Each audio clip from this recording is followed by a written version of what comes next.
We've all heard of the Dubliners, and no, we're not really talking about a person who lives in Dublin. We're going to be talking about the band, originally consisting of Ronnie Drew, Luke Kelly, Ciarán Bourke, Barney McKenna and John Sheahan. When researching for this video and doing a few YouTube shorts on each member, I'll be honest, before I didn't really know a massive amount about them. I really felt myself beginning to admire who they were. Each member was really so unique in their own way, and their personalities were so strong it made them really stand out. Also, you could see that the five lads really respected each other, like five brothers even. This was evident in listening to John Sheahan's documentary. Listening to him, you could clearly see that he was telling a story of a time that he truly enjoyed, and that he, being the last sole surviving member of the original Dubliners, really missing having his four mates around. So if you're like me, and if after this video you feel a bit more connected to who the Dubliners were, and a bit more connected to Irish history and proud of Irish culture, leave me a comment afterwards. I'd love to hear what you think. Anyway, enough rambling from myself. Without further ado, let's get into the video. The Dubliners were formed in 1962. This legendary group started as the Ronnie Drew Ballad Group, but it wasn't long-lived. They had all agreed on a name afterwards which would soon echo across the world, the Dubliners. Over the course of 5 decades, they reshaped the landscape of folk music, bringing traditional Irish songs into the spotlight and influencing countless artists worldwide. When we hear the Dubliners, we think of songs like Seven Drunken Nights, Irish Rover, Rocky Road to Dublin. They were a huge part of the Irish folk music revival between the 1950s and 1970s or so. But what I learned in doing this video is that the Dubliners for us today are a window into our past. The songs they play will echo throughout time, our trouble, our wins, our culture, and who we were as a country a long time ago. In the world of today, where we use our social media to connect with the world and worry about things like the housing crisis, war, finances, illness, etc., if you sit and really listen to some of their songs, it's like peering into the past. That's what I've come to love about them. As mentioned, the Dubliners came together in Dublin in the early 60s, in the vibrant and bohemian setting of O'Donoghue's pub. Founding members Ronnie Drew, Luke Kelly, Ciarán Bourke and Barney McKenna played to the crowd night after night, their music a mix of traditional ballads and street songs that captured the essence of Irish life. In the beginning, their formation was gradual. The story behind how they got their name is a fun one. We mentioned they started off as the Ronnie Drew Ballad Group, but Ronnie didn't particularly like that name. At the time, Luke was reading Dubliners by James Joyce. From that then they officially renamed themselves the Dubliners. That's when their identity was truly set in stone.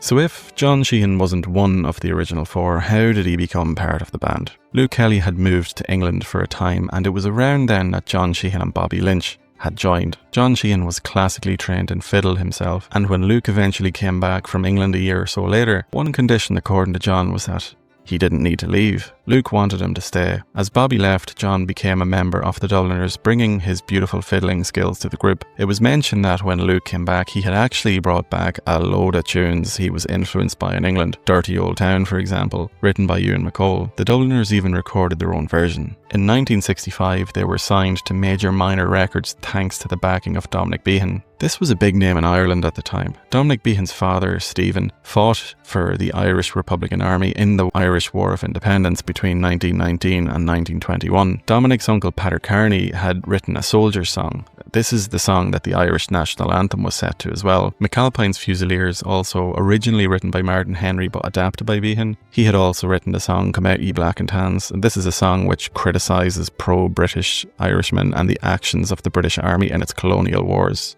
Their sound was originally raw, authentic and brimming with passion, but with the additional influence of Dominic Behan, this would have added to it. Songs like McAlpine's Fusiliers were crafted with Ronnie Drew's unmistakable voice, while their infectious tune Seven Drunken Nights became a massive hit. The band's exposure through pirate radio stations like Radio Caroline helped propel them to international success, with appearances on shows like Top of the Pops in 1967, introducing their music to a wider audience. However, their success didn't come without its challenges. The Dubliners weren't afraid to tackle political themes in their music. Their songs, including the infamous The Foggy Jew and The Old Alarm Clock, were often seen as rebellious and controversial. Their political songs about Irish struggles were banned by RTE for a time, but it didn't stop the band. I guess even RTE were just being political about it themselves, because as John Sheahan said himself in his documentary about the Dubliners, being banned by RTE was actually the best thing to happen to them. After that, their popularity skyrocketed. Good songs are contagious, catchy. Banning them won't do anything, especially if the story behind them is true and resonates with the entire country. After this, the Dubliners found their way to mainland Europe and made a name for themselves in the United States, including a memorable performance on The Ed Sullivan Show.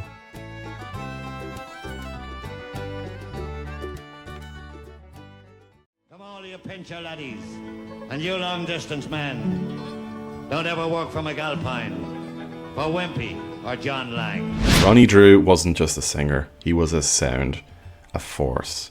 That voice, like gravel soaked in Guinness, dragged across a cobblestone street. Born in Dunleary in 1934, he co-founded the Dubliners in 1962, bringing a sharp wit, flamenco guitar skills he picked up in Spain, and the kind of charisma that didn't ask for your attention. It took it. He delivered songs like Seven Drunken Nights and McAlpine's Fusiliers, with the swagger of a man who knew every backstreet pub from Cork to Copenhagen. Ronnie didn't care about being polished, he cared about being real. He made folk music feel like home to the working man, and without him, the Dubliners wouldn't have a pulse. He passed away in 2008 after a long battle with cancer. Although he may have passed, his legacy will remain. Luke Kelly was a walking, roaring contradiction, fiery but tender, radical but romantic. Born in Dublin in 1940, he wasn't just the voice of the Dubliners, he was their conscience. When Luke Kelly sang, you felt it deep in your bones, whether it was the heartbreak of Raglan Road, the sorrow of the town I loved so well, or the quiet fury in Joe Hill. He owned every line. He played the 5-string banjo like it was an extension of his thoughts, and his thoughts were usually political, poetic, or both. His voice could fill a cathedral or shut up a rowdy bar, and when he sang, the world got quieter. Like Luke wasn't trying to entertain, he was trying to wake you up. The man burnt like a lit fuse, and we're still hearing the echo. He had suffered from a brain tumour, causing him to collapse on stage once. He passed away in 1984, though a statue remains commemorating him, sitting on King Street in Dublin City. It's worth mentioning as well that there's another statue of him on Cherry Street. Both of these statues have been vandalised at least 7 times over the last few years, and it just boggles my mind the type of person that would do that. At one time, a man in his 40s was arrested for vandalising one of these statues. It doesn't say much more information about that. There's definitely drugs involved in it and God knows what else. From doing a little bit of research online, I could find that a 50-year-old homeless drug addict was one of the people who vandalised the statue, and apparently he did it in exchange for drugs. But if that's true, who would want to even put him up to that? There's just some crazy people in the world, and it's still mind-boggling that why people would even want to do that.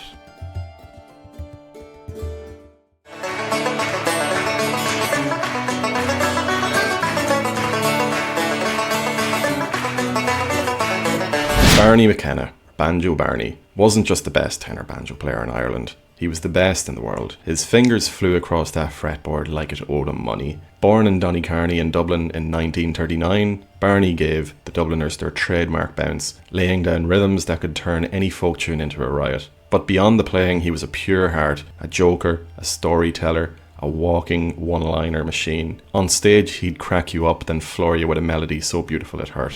Play a little solo for you now on the tenor banjo, but it's Irish because there's 2 of us going to play the solo. Eamon is going to accompany me here. He once said the banjo was awkward, loud, but full of crack, which was also a pretty good description of himself. When Barney passed away in 2012, it felt like the last light in an old pub had gone out. Juice of the barley from me. If you don't know what the juice of the barley is, come to Ireland and we'll explain it to you sometime. Ciarán Bourke was the band's quiet strength, the one who brought grace to the grit. Born in Dublin in 1935, he sang in both Irish and English, switching between tin whistle, guitar and vocals with ease. Songs like Peggy Lettermore and Prabs and Ole showed off his soft, lyrical touch, but he was no background player. In the early years, he helped shape the band's direction, balancing Ronnie's bark and Luke's blaze with thoughtful melody and depth. Learning I wasn't a genius, I'm thinking. But soon I could make the schoolmaster a drinking. Offstage, he was known for being poetic, philosophical and deeply connected to Irish tradition. In 1974, tragedy struck when a brain hemorrhage left him partially paralysed, and though he never fully returned to the spotlight, his influence stayed baked into the band's DNA. John Sheahan wasn't one of the original four Dubliners, but he became the glue that held them together. The mortar between the bricks, as he called it in one of his poems. When Luke left for England in 1964, Bob Lynch and John Sheahan stepped in. John's role quickly became essential. One day, to discuss the band's future, they chose to meet at Doheny and Nesbitt on Baggot Street, instead of O'Donoghue's, aiming for a more relaxed setting. O'Donoghue's would have felt too much like a business meeting. However, after a few pints, Barney and Ronnie got into a heated argument, with drinks spilling everywhere, as you do. John was a bit taken aback by that. He was just after quitting his job in the ESB, but the next day, Ronnie called him up saying, "Hey, we've got a gig on Friday up the country." John replied, "I thought we broke up."